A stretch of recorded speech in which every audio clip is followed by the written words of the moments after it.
कोकणवासीय महासंघ पुणे शहर हडपसर कोकणवासीय महासंघाच्या वतीने जागतिक महिला दिनानिमित्त गंगातारा वृद्धाश्रममध्ये फळं वाटून माता माऊलीबरोबर श्री छत्रपती शिवाजी महाराज यांची महाआरती करून महिला दिन साजरा करण्यात आला। कार्यक्रमाचे आयोजन अजयदादा सकपाळ व बाळासाहेब खरोसे यांनी केले।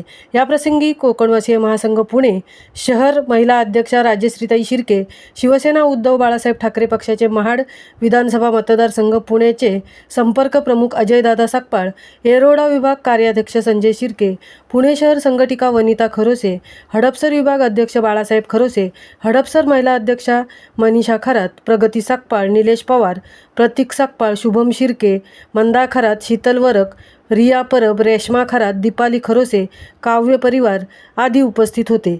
महामुंबईसह मिलिंद खारपाटील, पुणे।